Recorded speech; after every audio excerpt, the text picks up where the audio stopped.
Part 1. The perfect plan. Anniversaries were a big deal for me. Maybe it was old-fashioned, but I believe they were milestones worth celebrating with grand gestures and heartfelt surprises. This year was our 10th, a full decade of marriage with all its highs and lows. I wanted to make it unforgettable. I spent weeks planning the perfect evening. I reserved a table at the Gilded Fork, an upscale restaurant we'd always talked about but never visited.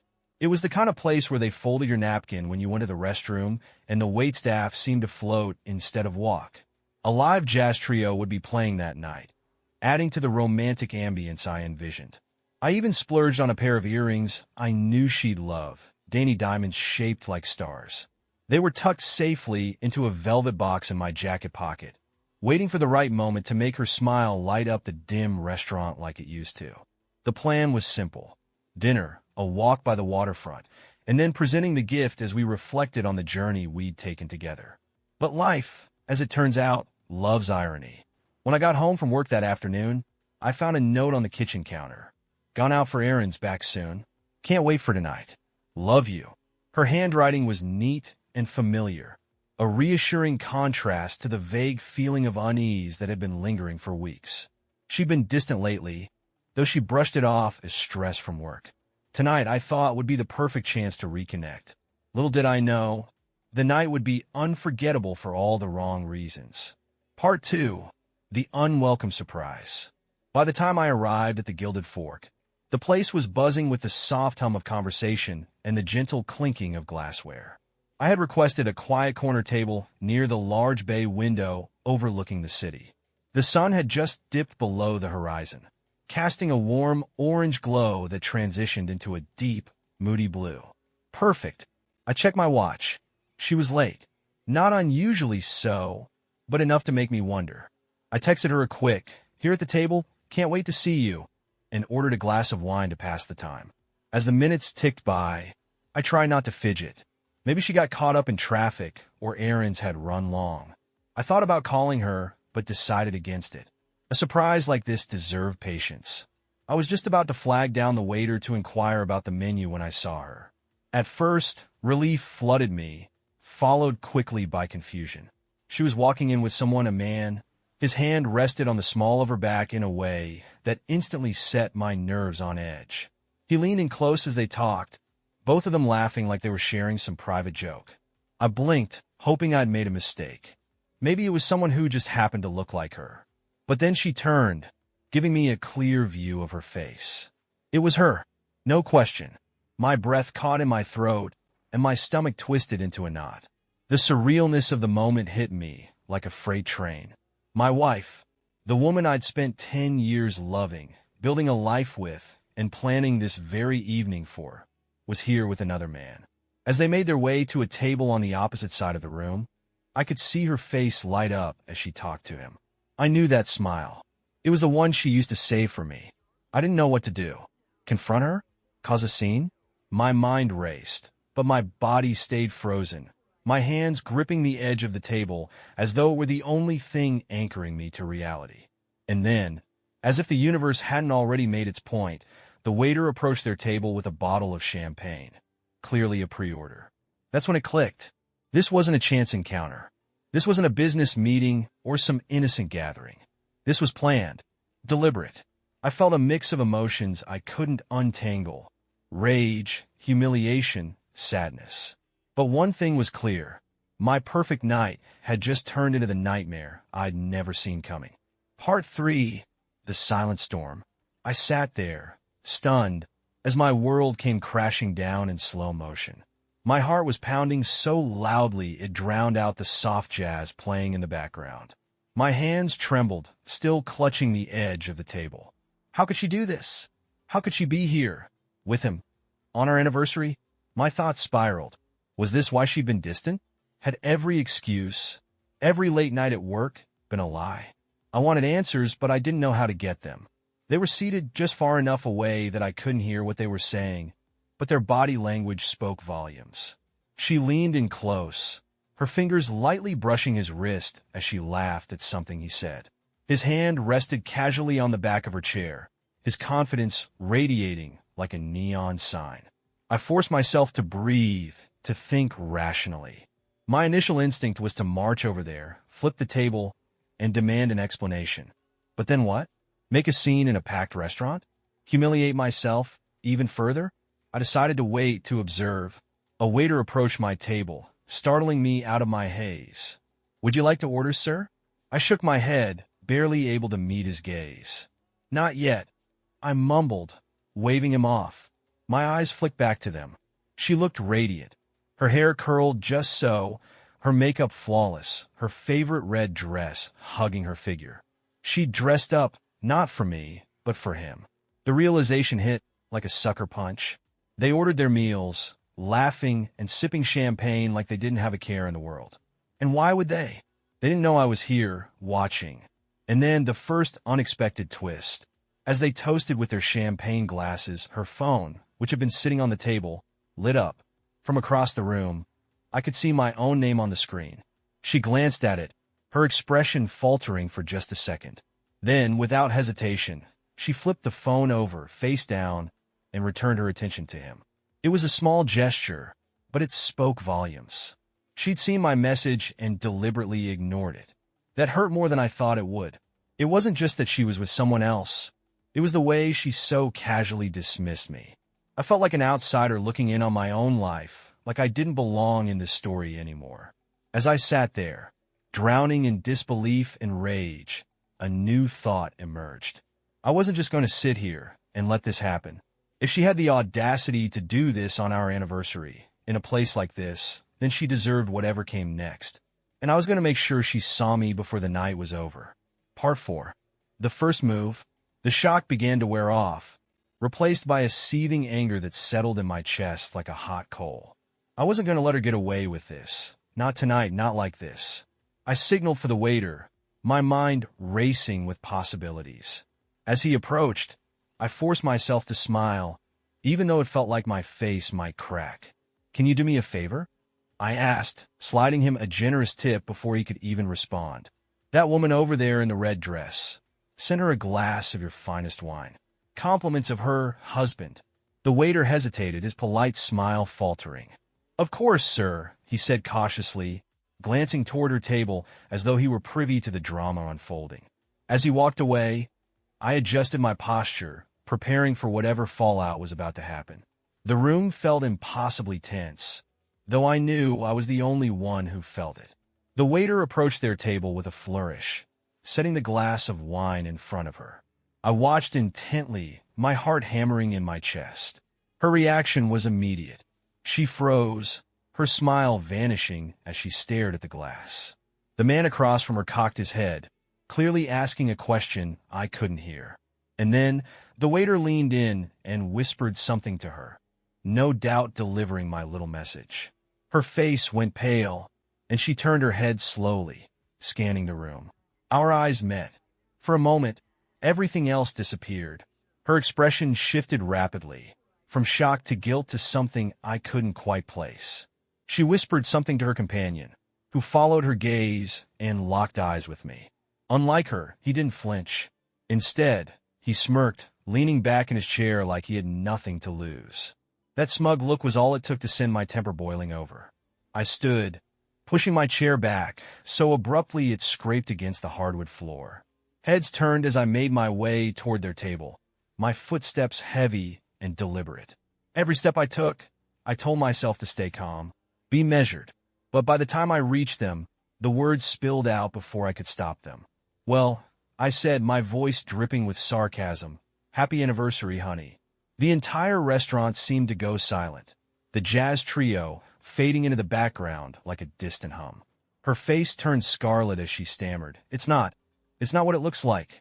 Not what it looks like." I interrupted, my voice rising. "You're sitting here with him on our anniversary, drinking champagne and laughing. What exactly is it supposed to look like?" Her companion cleared his throat, leaning forward with an air of infuriating calm. "I think we should all just—" "Don't," I snapped, cutting him off. "Don't even try." The restaurant staff began to hover nervously at the edges of the room, clearly unsure whether to intervene. "I deserve an explanation," I said, my voice shaking with a mix of anger and pain. "Right here, right now. You owe me that much." She opened her mouth to respond, but the words didn't come. For the first time, she looked as lost as I felt. Part 5. A Public Reckoning. The silence between us stretched like a chasm. Her lover shifted in his seat, his bravado fading as the weight of the moment settled in. I stood my ground, my heart pounding so fiercely it felt like the entire restaurant could hear it. "You want an explanation?" she finally said, her voice trembling. "Not here. Please, let's talk about this somewhere else." "Somewhere else?" I repeated, incredulous. "No, we're doing this now. Right here, where you decided to celebrate our anniversary with him." A murmur rippled through the other diners. A couple at the next table stared openly, while others tried, and failed, to feign disinterest. Her companion stood, clearly deciding to insert himself. "Listen," he began, raising his hands in mock surrender. "I think you need to calm down." The audacity of those words snapped something inside me. I stepped closer, lowering my voice to an icy calm. "You think I need to calm down? You're sitting here with my wife on my anniversary, and you have the nerve to tell me to calm down?" His smirk was gone now, replaced by a wary tension. "I didn't know it was your anniversary," he said, though his tone lacked conviction. "Oh, that makes it better," I shot back. "You didn't know the exact date of the anniversary of the marriage you're destroying? What a saint." My wife buried her face in her hands, her shoulders shaking. Whether she was crying or just trying to disappear, I couldn't tell. "Stop," she whispered. "Please stop." "Why should I?" I demanded, the anger bubbling over again. "You didn't stop. You didn't stop to think about me, about us, about the life we built together. So why should I stop?" I felt the stares of everyone in the room, the weight of their judgment pressing down on me. But I didn't care. In that moment, I wanted her to feel what I was feeling, to know the depth of the betrayal I was drowning in. Her companion muttered something under his breath, grabbing his coat. "I'm not doing this," he said, shaking his head. "This is between you two." And with that, he walked out, leaving her alone at the table. For a fleeting second, I considered chasing after him, but the sight of her sitting there, crumpled and defeated, held me in place. "Well," I said bitterly, breaking the silence, "looks like your backup plan just left. So, it's just you and me now." She finally looked up, her face streaked with tears. "I never wanted you to find out like this," she said, her voice barely above a whisper. "Oh, really? How did you want me to find out?" I asked, my voice sharp with sarcasm. "A text? An email? Maybe a little sticky note on the fridge?" She flinched at my words, but I couldn't stop. The floodgates were open, and years of frustration, doubt, and heartbreak came pouring out. "I gave you everything," I said, my voice breaking. "And this is how you repay me? By humiliating me on what was supposed to be one of the happiest nights of our lives?" "I'm sorry," she whispered, the words sounding hollow and inadequate. "Sorry," I repeated, shaking my head. "You're not sorry. You're sorry you got caught. There's a difference." She didn't respond, her tears falling silently onto the pristine white tablecloth. The waiter hovered nearby, his expression a mix of sympathy and awkwardness.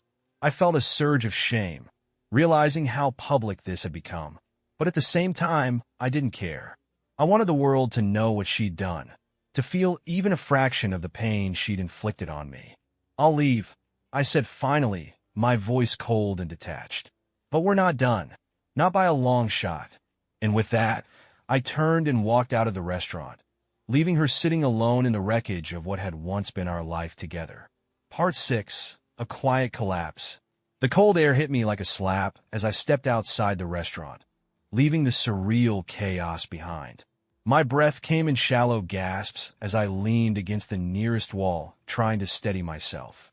The city's usual noise, honking cars, chatter from passersby, felt distant, muted, like it was happening in another world. I pulled out my phone and stared at the screen, unsure of what to do. My text to her, the one she'd flipped face down at the table, was still there unread. I resisted the urge to send another. What would I even say?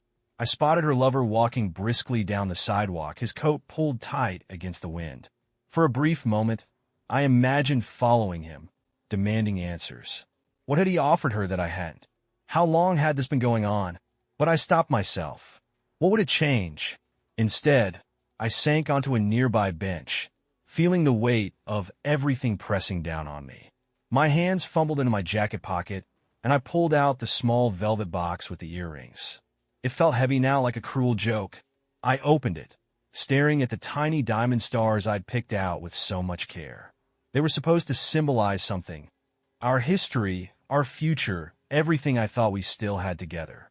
But now, they just looked meaningless, like props in a story that had taken a dark, unexpected turn. The restaurant door opened behind me, and I tensed, half expecting her to come running out after me. But it was just another couple, laughing softly as they walked hand in hand toward a waiting cab. The sight of them made my chest ache. That had been us once, or so I thought. I didn't know how long I sat there, replaying everything in my mind. The way she'd laughed at his jokes, the way she'd ignored my message, the look on her face when she realized I was there. It all felt so surreal, like watching a movie I couldn't pause or stop. My phone buzzed in my hand, jolting me out of my thoughts. It was her. "Please come home. We need to talk." I stared at the message, a million responses flashing through my mind. But I didn't type any of them. Instead, I stood, slipping the phone and the velvet box back into my pocket. I didn't know if I was ready to go home, or if I could ever see it the same way again. Part 7. Confrontation at home. I don't even remember the drive home. My mind was a swirling storm of emotions. Anger, disbelief, humiliation.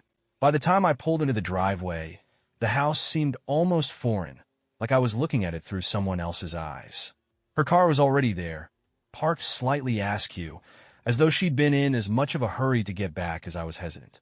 The porch light was on, casting a warm glow that felt almost mocking. I paused at the door, gripping the handle as I tried to steady myself.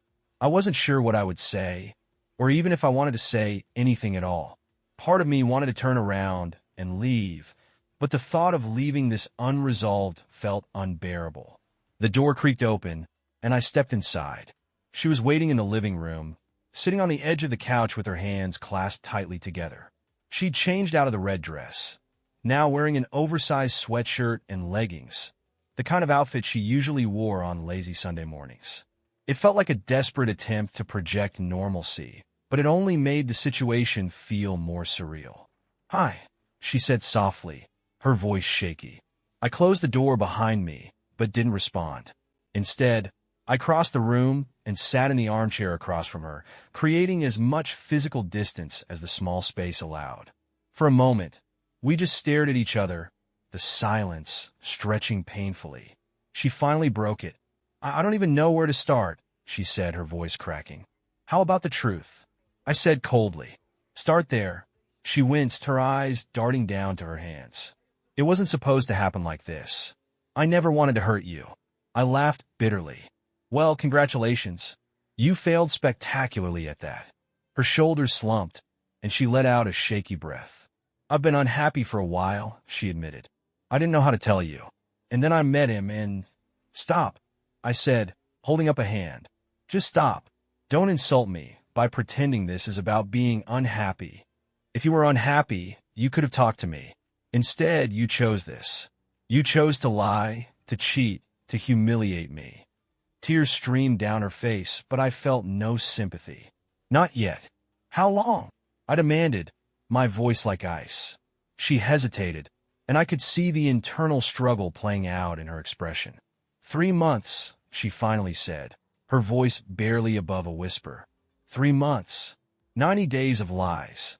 90 days of her smiling at me, sitting across from me at dinner, sharing a bed with me, while carrying on with someone else. "Why?" I asked, the word coming out harsher than I intended. What did he have that I didn't? "It wasn't about that," she said quickly, shaking her head. "It wasn't about you. It was, I don't know. It just happened." He listened. "He made me feel—" "Don't," I interrupted sharply. "Don't you dare finish that sentence." She flinched, her tears falling faster now. "I know I messed up. I know I don't deserve your forgiveness, but I love you. I love us. I want to fix this." I stared at her, searching her face for any sign of the woman I thought I knew. You don't get to say that, I said, my voice breaking. You don't get to say you love me after what you did. Her sobs filled the room, but I felt nothing. Or maybe I felt too much to process any of it. I need time, I said finally, standing. I can't do this right now. Please, she said, standing too. Please don't leave. We can talk this through. We can fix it. I shook my head, stepping back. I don't even know if I want to fix this. Her face crumpled, and for a moment, I almost wavered. But then I remembered the image of her sitting with him, laughing, toasting with champagne, ignoring my message. And, just like that, the resolve returned. I'm staying at a hotel tonight, I said, my voice firm. I need space. Don't call me.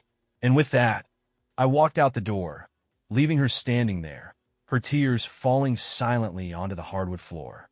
Part 8. The empty room. The hotel room felt as cold and impersonal as I did. It was small, with beige walls, a cheap desk, and an unremarkable bedspread.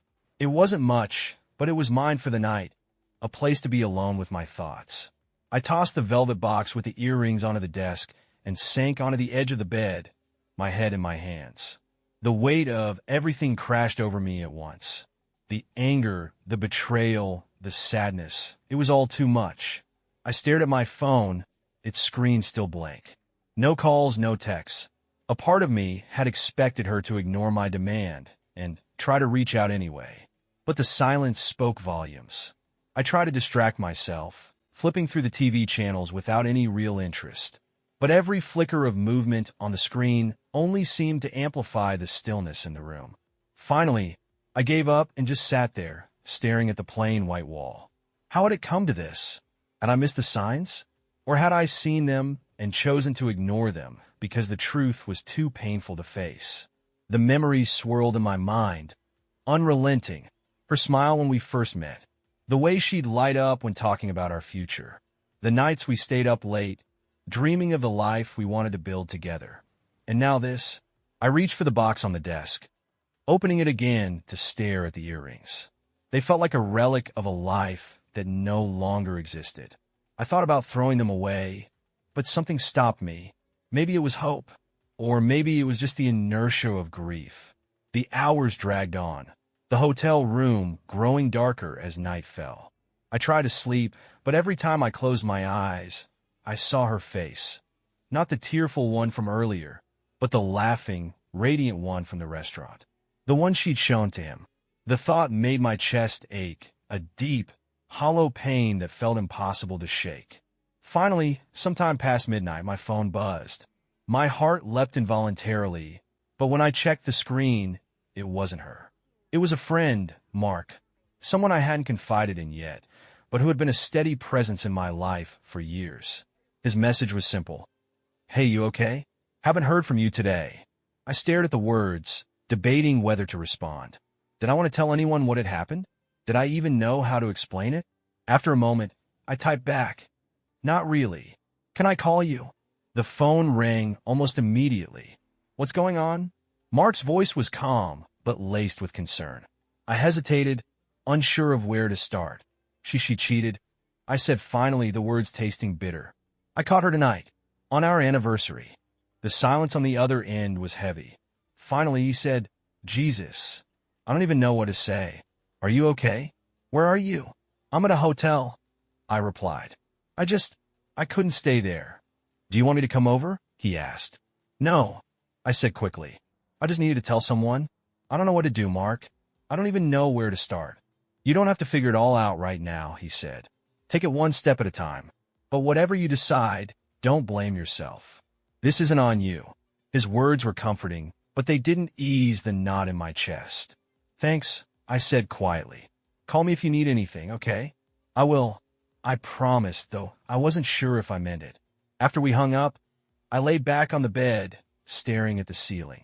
The conversation had helped, but it hadn't answered the question gnawing at me. What was I supposed to do now? Part 9.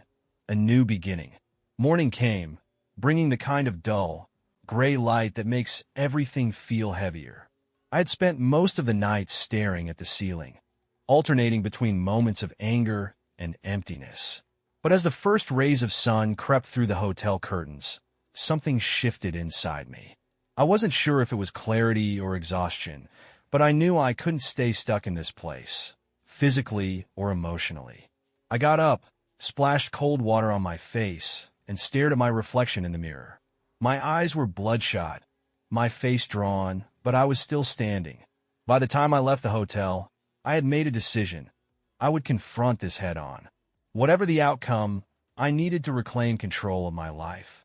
The drive home felt endless, the familiar streets taunting me with memories of a time when everything seemed normal. When I pulled into the driveway, her car was still there. My stomach twisted at the sight of it, but I forced myself to step inside. She was in the kitchen, nursing a cup of coffee. She looked up as I entered, her face a mixture of relief and dread. "You're back," she said softly. I set my keys on the counter and leaned against the wall, keeping my distance. "We need to talk," I said, my voice steady but firm. She nodded, her hands trembling as she set the mug down. "I know. I've been up all night trying to figure out what to say." "Then just say it," I replied. "All of it. The truth." She took a deep breath, tears welling in her eyes. "I messed up," she began, her voice cracking. "I don't have any excuses. I was selfish, and I betrayed you, and I hate myself for it." "Why?" I asked, my voice quieter now. Why now?" She hesitated, struggling to find the words. "I felt invisible," she admitted. "Like somewhere along the way, we lost each other. And when he started paying attention to me, I let it get to my head. I thought it was harmless at first, but then it wasn't, and I didn't stop it." Her confession hit me like a punch to the gut.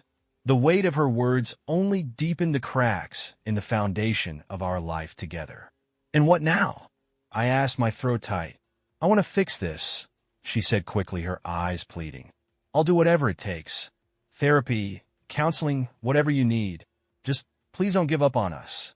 Her words hung in the air, heavy with desperation. But I couldn't answer her right away. "I don't know if I can," I admitted, my voice barely audible. "I don't know if I can ever trust you again.